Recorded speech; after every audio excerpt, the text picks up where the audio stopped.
370 हटाने पर यह सरकार छाती चौड़ा करके सीना पीट रही थी। पूरे देश में हिंदू मुस्लिम के नाम पर इसको वोट लेना था तो 370 हटा दिया। अब लद्दाख और करगिल जल रहा है। बीजेपी के दफ्तर को फूंक दिया गया है। सोचिए, जो नेपाल से तस्वीरें आ रही थी अब वो भारत का हिस्सा है। इसी तरह से मणिपुर को जलाया गया। मणिपुर में सालों लोग मारकाट मचा रहा, लेकिन सरकार का अपना पॉलिटिकल एजेंडा है। और इस देश में जो मीडिया है, टीवी अखबार है, वो खबर दिखा नहीं रहा है। लोगों को पता कैसे चलेगा? खबरें वही चलाई जा रही है जो इस सरकार को सूट करता हो, जिससे आरएसएस और बीजेपी को फायदा हो। ये तय बात है, इस बात को मानिए। इस देश की बर्बादी पिछले 10-11 सालों में, उससे पहले मीडिया सरकार पर भौंकती थी, लेकिन जब से ये जातिवादी मनुवादी मीडिया का गिरोह आरएसएस और बीजेपी के तलवे चाट रहा है, इस देश के नागरिक मुश्किल में हैं। चाहे वो बेरोजगारी हो, महंगाई हो, चाहे क्राइम हो, सब बढ़ रहा है, लेकिन सरकार से कुछ सवाल कहां पूछेगा? तो सोचिए, किसी न किसी तरह से लोग नाराज हैं, भड़के हुए हैं। और लद्दाख, लेह लद्दाख जो है शांति प्रिय जगह है, बौद्ध धर्म के अनुयायी हैं। अब वो सड़कों पर हैं, गुस्से में हैं। उन्होंने बीजेपी के शानदार दफ्तर को फूंक दिया है। उनकी मांग है कि लेह लद्दाख को स्वतंत्र राज्य का दर्जा मिले, 2 लोकसभा के क्षेत्र बनाए जाएं, उनको अधिकार मिले। साथ ही वो गुस्से में है कि चीन लगातार हम पर कब्जा कर रहा है, लेकिन टीवी अखबार आपको दिखाएगा नहीं। टीवी अखबार सरकार की साख बचाएगा, खबरें नहीं चल रही है। उसी तरह से सोचिए, उत्तराखंड में जो जेनजी हैं, जो युवा हैं, नौकरी के लिए पेपर लीक के खिलाफ धरने पर बैठे हैं। वो कह रहे हैं कि हम रात दिन मेहनत करें, पढ़े, और आप पेपर लीक कर देते हैं। तो सोचिए, इस देश में सरकार के खिलाफ किस तरह का माहौल है, लेकिन कोई सवाल ही नहीं पूछ रहा है। अच्छा, इससे नुकसान किसका है? इस खबर को न चलने से बीजेपी का फायदा है, आरएसएस का फायदा है, सरकार पार्टी का फायदा है, लेकिन देश का नुकसान है। लोगों को चुप करा दिया गया है। टीवी अखबार बोल नहीं रहा। काम था मीडिया का, लोग, जनता मीडिया के भरोसे थी कि जो भी सही गलत होगा, इसलिए पत्रकारों की इज्जत होती थी। उनको आम आदमी सम्मान करता था, चाय पिला देता था, नाश्ता करा देता था। इस देश में सबसे ज्यादा सम्मान सेना का है। सेना के सम्मान से बढ़कर इस देश में कुछ भी नहीं है। हम सब सुरक्षित हैं क्योंकि हमारी सेना है।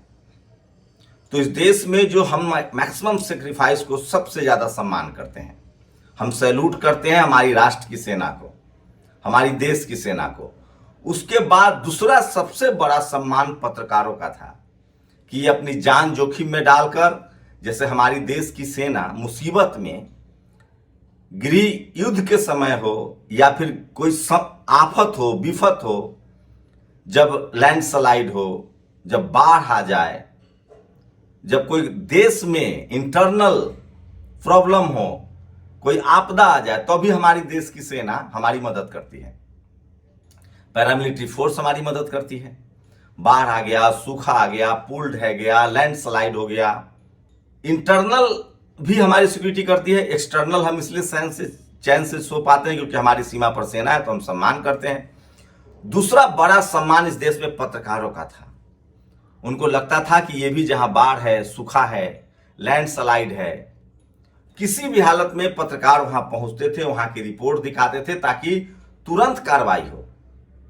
कहीं लैंडस्लाइड है, कहीं बाढ़ है, सरकार ध्यान नहीं दे रही, तो वहां जाके दिखाया जाए। लेकिन सोचिए, पंजाब का बाढ़ नहीं दिखाया गया। अब बीजेपी शासित राज्यों में अगर कोई गड़बड़ी हो जाए तो उसको नहीं दिखाया जाता है। प्रोटेस्ट हो, धरना हो, जैसे लद्दाख में बीजेपी का दफ्तर जला दिया गया, नहीं दिखाया जाएगा, क्योंकि पूरे देश में मैसेज जाएगा कि बीजेपी के खिलाफ है लोग। 1000 लोग अन्ना के आंदोलन में थे, उसको दिखाया गया, नतीजा वो सरकार चली गई।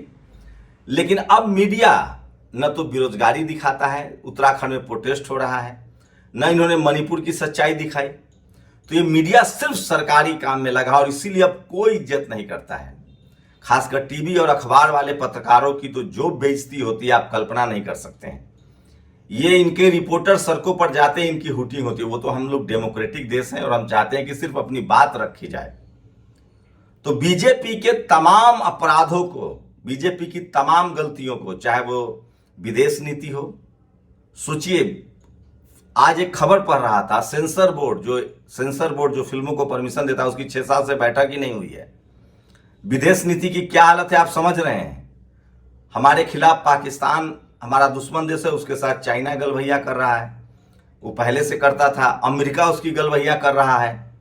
कोई देश हमारे साथ नहीं रह गया है। इनका डंका फूट गया। अमेरिका ने क्या हालत कर दिया। देश के अंदर की बात करते हैं। देश के अंदर ये चुनाव जीत रहे हैं वोट चोरी से। अब तो चुनाव आयोग ने भी अपनी गलती मानी है कि गलती से वोट डिलीट कोई करवा सकता था, उसको हम पुख्ता कर रहे हैं। राहुल गांधी कह रहे हैं कि हम हाइड्रोजन बम फोड़ेंगे, हमारे पास बहुत मसाला आ गया है, चुनाव आयोग कहीं मुंह दिखाने लायक नहीं रहेगा। ये अपने ही देश के लोगों को जेल में डालते हैं। प्रशांत कनौजिया को जेल में डाला, कोई दलित, पिछड़ा, आदिवासी पत्रकार इन पर खबर कर दे तो उसको मारते हैं। बिहार में एक अति पिछड़ा समाज के पत्रकार को मारा गया। हमारी क्या हालत है आप सब जानते हैं। इनकम टैक्स ईडी की जांच, रोज धमकी, रोज मारपीट, चैनल बंद करने की दर्जनों बार धमकी। क्या इससे इस देश के 150 करोड़ लोगों की समस्याएं दूर हो जाएंगी? हाँ, सरकार बनी रहेंगी और आपकी स्थिति और खराब होगी। जब कुत्ता भौंकना छोड़ के तलवे चाटने लगे तो उस घर में चोरी होती है। तो आपको लगता होगा कि हमारा क्या नुकसान हो रहा है, मीडिया सही नहीं काम कर रहा है। बेरोजगारी बढ़ रही है, अशिक्षा बढ़ रही है, महंगाई बढ़ रही है, देश में नफरत के हालात बन रहे हैं। मीडिया सिर्फ सांप्रदायिकता हिंदू मुस्लिम करती है। टीवी अखबार वही काम कर रहा है जिससे सिर्फ और सिर्फ बीजेपी को फायदा हो। आम आदमी की खबरें वहां से गायब है। संविधान विरोधी है मीडिया, ये पहले से जानते थे। मीडिया दलित पिछड़ा विरोधी है, किसान अल्पसंख्यक विरोधी है, ये पहले से जानते थे। लेकिन ये देश विरोधी है, ये अब पता चला है। तो खबरें जो नहीं दिखाई जा रही उसका मतलब है कि आपको आपके हाल पर छोड़ दिया गया। अब सरकार को पता है, सरकार को लगता है सब अच्छा चल रहा है। तो लद्दाख में बीजेपी के दफ्तर को जला दिया गया है। आज करगिल भी बंद है। हम चाहते हैं कि शांतिपूर्वक तरीके से सब आप अपनी बात रखिए। संवैधानिक देश है, हमें कुछ भी अहिंसा के दम पर नहीं चाहिए।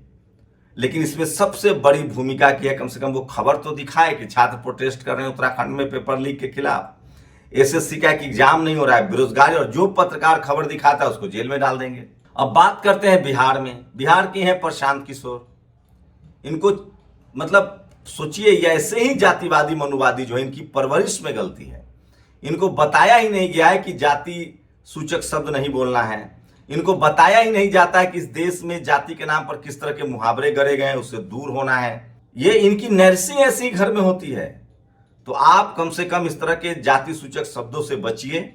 आप समझिए, एक समाज को आप चोर से जोड़ देंगे तो आपका भी जोड़ देगा। और सोचिए, इस देश में दलित, पिछड़ा, किसान, आदिवासी, अल्पसंख्यकों के लिए ही इस तरह के मुहावरे क्यों बने हैं। और सबसे ज्यादा दलित समाज पर मुहावरे बने, और ये लोग चैनल पर बैठ के बोलता है। और पत्रकार कौन है? एक ब्राह्मण पत्रकार है, एक भूमिहार पत्रकार है, और वो टोकता भी नहीं है। तो पूरा टीवी अखबार इनका है, और ये इसी तरह से दलित पिछड़ों को बदनाम करते हैं। और सोचिए, प्रशांत किशोर लगातार बीजेपी को फायदा पहुंचा रहे हैं। वो जितना ज्यादा सम्राट चौधरी को गाली देंगे, कुशवाहा समाज वहां जुड़ेगा। वो जितना ज्यादा अशोक चौधरी को गाली देंगे, दलित समाज वहां जुड़ेगा। तो ये एक हिडन एजेंडा है कि जितने बीजेपी के, चूंकि बिहार में बीजेपी का कोई नाम लेने वाला नहीं, तो जितने दलित पिछड़े के लोग हैं उनको बीजेपी से जोड़ने के लिए बीजेपी के दलित पिछड़े नेताओं को टारगेट किया जा रहा है। ये नरेंद्र मोदी पर सवाल नहीं पूछते, ये आरएसएस पर सवाल नहीं पूछते, ये बीजेपी के सवर्ण नेताओं पर सवाल नहीं पूछते, जीवेश मिश्रा पर। ये सिर्फ दलित पिछड़े नेताओं को। तो ये भी एक बहुत बड़ी पॉलिटिकल कंस्पिरेसी है, इससे सावधान रहिए। तो ये तमाम बड़ी खबरें हैं जो सोशल मीडिया पर वायरल है। और ये जातिवादी मनुवादी लोगों को सोचिए, अगर सोशल मीडिया ना होता तो ये लोग कुछ भी बोल के निकल जा रहे थे। मैं कह रहा हूं, इस देश की बर्बादी के लिए टीवी अखबार जिम्मेदार है। आप लोग टीवी अखबार का बायकॉट कीजिए।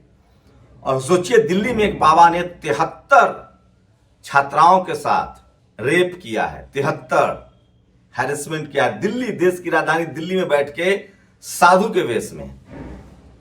तो आगे से कोई साधु संत से सावधान रहिए, पता कीजिए कि वो कोई मर्डरर, क्रिमिनल या रेपिस्ट तो नहीं है जो साधु की वेश में घूम रहा है। और टीवी अखबार को जितना ज्यादा हो बायकॉट कीजिए। सोशल मीडिया पर आइए, क्योंकि सोशल मीडिया ही सच्चा मीडिया है, सोशल मीडिया ही बहुजन मीडिया है। और इस देश की बर्बादी के लिए मैं जितना आरएसएस और नरेंद्र मोदी को जिम्मेदार नहीं मानता हूं, उससे ज्यादा ये मीडिया जिम्मेदार है। बिहार चुनाव में इंडिया गठबंधन ने एक और सही फैसला किया है, और अति पिछड़ी जातियां उनके साथ भी जो जातीय हिंसा होती है उसके खिलाफ वो प्रिवेंशन एक्ट बनाने वाले, जैसे SC/ST एक्ट है वैसी अति पिछड़ी जातियों को एक्ट मिलेगा। 50% रिजर्वेशन होगा 25 करोड़ के ठेकेदारी में SC/ST OBC और अति पिछड़ी जातियों का। साथ ही NFS को नॉट फाउंड सुटेबल को अपराध बनाया जाएगा।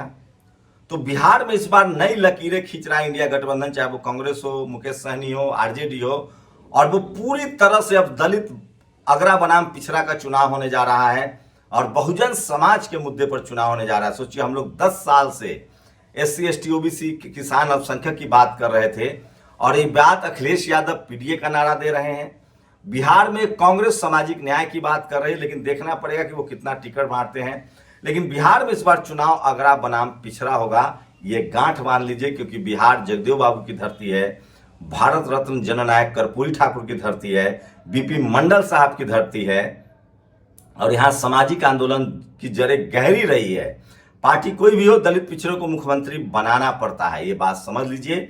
तो बिहार में चुनाव अगरा बनाम पिछड़ा का होने जा रहा है, ये एकदम क्लियर कर लीजिए। और सोचिए, नीतीश कुमार को लोग कह रहे हैं कि बीजेपी जो है वो नीतीश कुमार को निगल गई है, अब उनका नाम लेवा नहीं बचा है और भूंजा पार्टी सरकार चला रही है। तो ये बिहार चुनाव का अपडेट है, हम लगातार आपको अपडेट देते रहेंगे। लेकिन सोचिए, मीडिया बीजेपी को बचा रही है, बीजेपी के दफ्तर फूंक दिए गए, लेकिन खबर नहीं पता चलेगा। शुक्रिया। नेशनल दस्तक की आपसे गुजारिश है कि अगर इसको बचाना चाहते हैं तो नेशनल दस्तक को सब्सक्राइब करने के लिए रेड कलर के सब्सक्राइब बटन को दबाएं, फिर बेल आइकन की घंटी दबाएं। नेशनल दस्तक को बचाने के लिए बहुत जरूरी है कि हर खबर को शेयर करें, लाइक करें, कमेंट जरूर करें।